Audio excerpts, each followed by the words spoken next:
Hey there, it's day 12 of the challenge. I am so proud of you. We're almost at the halfway mark. You're building your automated webinar as we speak, as we grow, as each day goes by. So pat yourself on the back, buy yourself an ice cream today or something to treat yourself because you are progressing. So great job for that. So today we're going to be talking about outlining your webinar. Now, your outline is what makes your webinar happen. It's really where your webinar is made. It's really where the value of your webinar will really shine. So we really want to make sure that it's a solid outline. We build our slides, we build the whole workshop off the outline.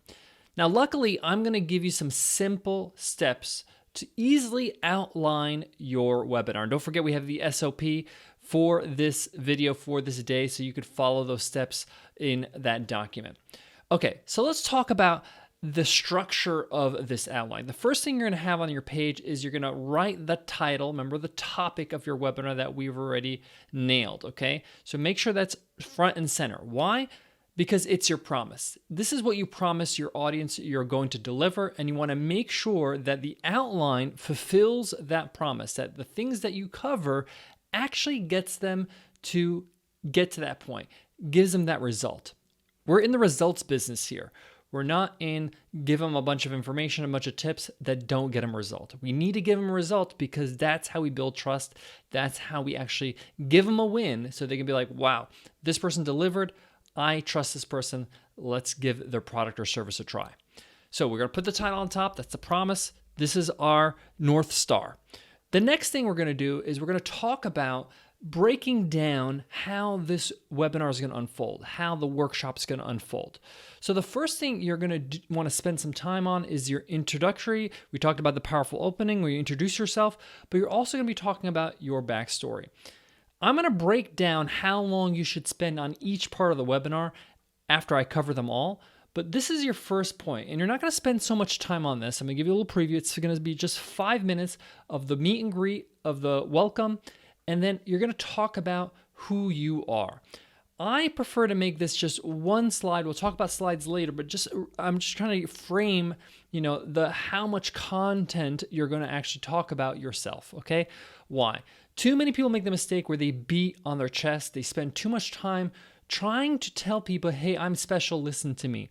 People are very, very perceptive these days, and that just doesn't work. Everybody's asking themselves when they're watching your webinar, what's in it for me, right?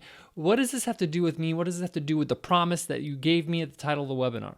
Okay, so make sure that when you give your backstory, when you introduce yourself, say, hey, I'm Omar Zinholm, I'm so-and-so, I only talk about the things that contribute, that align, that back up the promise, okay? So if I'm going to teach somebody how to shoot free throws, going back to the basketball coach example, right? There is no reason for me to talk about all the other experiences that are irrelevant to basketball, right?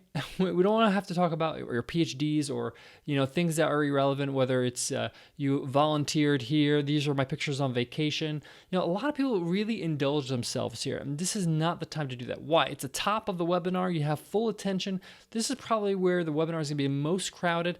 Let's make sure that we capitalize on it and say, hey, this is me. This is why I'm teaching this workshop. This is how I have the skills or the experience to be able to do this for you, to deliver a result for you today. That's really what we're trying to do here. So when I do my webinars on Webinar Ninja, and let's say, for example, the topic is how to convert your attendees into buyers, right? I talk about how I built my whole business running webinars, how I grew Webinar Ninja through webinars, how I started with webinars selling my own online courses, and I talk about my own experience saying, hey, I walk the talk, and then I'm going to share that with you how I did it. That's really the backstory I go into. I don't go into, all the other stuff I've done in my life and my masters and my, my years of experience in teaching and all the other stories I could have went into, but there's no reason for that. Only going to focus on how it contributes to the promise. So we start with introductory and our backstory. Then we go into what I call the 5 and 3 rule, okay? The rule of 5 and 3. This is the rule, right? What does this mean? Let's start with the 5 part. So we want to break down how to accomplish the promise, the title, into 5 steps, 5 parts, 5 tips. 5 or less. Okay, we want to make sure that we don't have more than 5. Why? Because one, it is overwhelming to have more than 5. If I say to you 17 ways to grow your email list, you're not going to remember all 17 ways, and therefore you're not going to implement all 17 ways. And it's just too much. It's better to have a tight workshop with 5 strong steps, tips, parts that they can implement right away than having a long-winded one that's just filled with content that they can't remember or implement. So one of the things I learned in teaching when I was a teacher for over 13 years is that in order for my students to learn something, actually to get it and be able to reproduce it, is they need to, one, understand the content, and then two, they need to remember it. They need to retain it.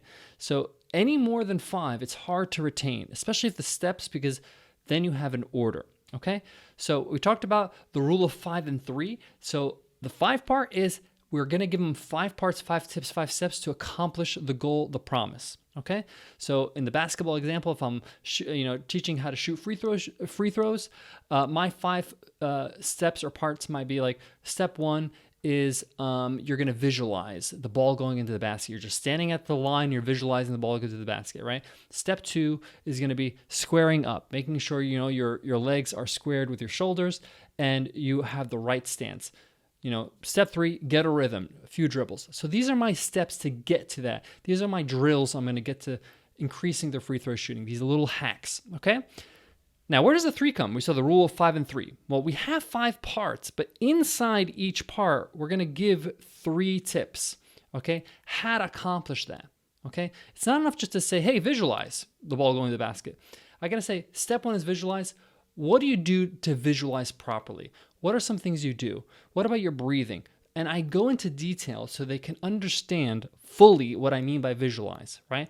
If I'm teaching a workshop on how to, for example, get started with some new yoga poses, I might give them 5 poses, but in each pose, I'm going to give them 3 tips on make sure your back is straight, make sure your body's aligned. As you can see, I'm not very familiar with yoga, but you get the point. That we have 5 parts, 5 tips that we're going to cover to get to the goal, but each one has 3 tips so that we can clearly outline, clearly show them what we mean by each one, how to accomplish each one. So that's the rule of 5 and 3. This allows your workshop to be filled with value as well as actionable, doable tips, okay? So 5 steps, 5 parts, 5 tips, whatever you want to call them, 5 of them, each of them have 3 action items for them to accomplish each one. Okay? The next thing that's the bulk of the workshop, right? That's the information, okay? So after you've done your introduction, you've done your backstory, you've given the 5 parts and the 3 things inside of each one, okay? Then you're going to recap, right? You're going to say, this is what we learned today. How to do these 5 things. We go through the 5 parts, 5 tips, right? And then that's when we transition into our offer. We'll talk about delivering your offer tomorrow, and we'll talk about the actual words you're going to say. But right now, we're going to just know that that's part of your outline. The recap, let's recap what we learned. Why do we recap? Well, it's to remind them of what we just learned, but also to reconfirm, to remind them, hey, you got value from this webinar, to build that trust, to make them feel like, yeah, wow, we got a lot done today. That was great. One of my superpowers, I'm not great at everything, but the one thing I'm really good at is being able to condense a lot of good information in a short amount of time. I actually believe it's better to deliver things in a short amount of time than a long period of time. That's why I try to keep these videos short, okay? So this is really what you want to do. Tap into that superpower. Make sure you recap. This is all the great stuff we covered in today's workshop, all right? And that transitions you into the offer. And I'll show you how to transition to the offer, but just know in the outline, this is how the workshop is going to work, okay? After you give your offer, after you give your presentation of your offer, you're going to go into Q&A. Now, this is an automated webinar, so you're not going to go back and forth live, but you want to give them the chance to ask questions so you can answer later on. Another thing I like to do with the automated webinar is do FAQs, frequently asked questions. And I would mix them up with questions about the workshop and questions about your actual offer. Payment plans, what credit card types you accept, is it a good fit for them? Same FAQs you would put on a sales page, you want to Ask these questions on the actual webinar when you record your automated webinar and answer them, because these are the most common questions people will have in their head. You want to answer it for them so they get an immediate answer, but of course they can pop the question and you can answer it later on. Okay, we'll talk about how a lot of sales come from these follow-ups and follow-up emails later on, and the follow-up sequence that we're going to set up that we're going to automate. But just know that we're going to give them time to do that. Now, to fill in that time, since we're not going back and forth on camera, is we're going to spend time doing those FAQs, addressing the most frequently asked questions. Okay, so how do you know you frequently asked questions? Well, ask your customer support. Ask anybody who you just demo your product. It's a brand new product. Ask somebody like a friend or family, hey, here's my product. This is what I'm doing. What are your questions? What are your immediate questions? Well, how long is the program? How long is this going to take? Is there a payment plan? Is there a money back guarantee? All these questions that you can just get from somebody when you just demo it to them, show them, share it with them. And this is going to be your Q&A portion in your automated webinar. Okay, so let's break down the timing, okay? How are we going to break this down? Intro and backstory, 5 minutes. Keep it tight, okay? The bulk of your webinar, your workshop, is the 5 parts, the 5 tips with the 3 inside of them, and that's going to be 30 minutes. So we're up to 35 minutes now, right? Then we're going to give 10 minutes to do a recap and an offer. You can go 10 or you can go 15, but I like to say 10, keep it tight, and we'll talk about how to deliver that offer tomorrow, your sales offer. So 10 minutes is your demo, and when you give your offer and the price and the bonuses and everything, okay? And then lastly, I like to have 10 or 15 minutes to go with your Q&A. So your FAQs, you're going to answer those questions and prompt them to ask questions in the Q&A area. Okay? So this is the breakdown. 5, 30, 10, 15, and the last 2 are interchangeable. You can go 15 for the demo and 10 for the FAQ, up to you. Okay? Demo, when I say demo, I mean offer. Okay? But if you total that up, that's an hour. Okay, so that's your breakdown. 1 hour, tight, and we'll talk about later on how you can make sure you stick that timeline with some rehearsal to make sure it's tight for the actual automated webinar. This is going to be great. Trust me, this outline is going to help you big time. Use the SOP for this page. Your homework for today is to outline your webinar. Okay, you're going to find the bulk of your webinar is going to be those 5 parts, 5 tips. Now, I'm going to give you some tips for this homework. Number 1, after you outline your 5 parts, 5 tips, and each one has 3 tips inside, ask yourself, with this information, with this value, will they be able to accomplish the goal, the title of the webinar, the topic? If not, you got to go back to the drawing board. You got to rework your title. It's not specific enough. It's too wide. If you feel you need to cover it with more information, that means it's too wide. Keep it tight. Keep the promise tight so that you can deliver. Right? It's better for you to say, hey, I'm going to give you this much today, and you really give them that much, and you really deliver on that, rather than say, hey, this is what I'm going to give you. Over promise and under deliver? No, we don't want that.